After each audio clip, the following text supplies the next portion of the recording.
ওইভাবে নামাজ পড়ো যেই নামাজের মধ্যে আছে মনোযোগ, ওই নামাজ পড়ো যেই নামাজের মধ্যে আছে ভয়।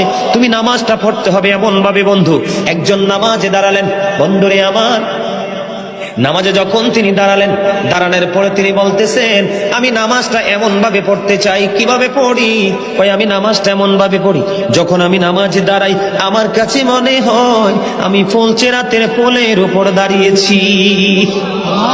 একটু যদি নড়বড় হয় আমি জাহান্নামে নিক্ষিপ্ত হব। তার মানে হলো আমি এতটাই মনোযোগের সাথে নামাজ পড়েছি যেন আমার নামাজটা বিন্দু পরিমাণ কোনো আংশিকভাবে যেন অগ্রহণযোগ্য বলে আল্লাহর কাছে গৃহীত না হয়।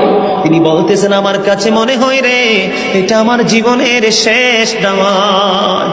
আমি এতটা ভয়, এতটা আতঙ্ক নিয়ে, এতটা তাকওয়া নিয়ে নামাজ পড়ি, আমার কাছে মনে হয় আমার পিছনে যেন আজরাইল দাঁড়িয়ে আছে, ডানে বামে সালাম ফিরাতে দেরি রে, আমার কাছে মনে হয় আমার প্রাণ পাখিটা কেড়ে নিয়ে যাবে। আমি যখন নামাজে দাঁড়াই আমার কাছে মনে হয় আমি যেন বাইতুল্লাহর সামনে দাঁড়িয়ে আছি।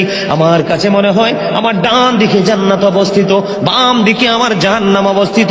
এমন তাকওয়া ভয় নিয়ে নামাজে দাঁড়াই, আর ওই নামাজের জন্যই রয়েছে বড় সফলতা। বলুন না সুবহানাল্লাহ।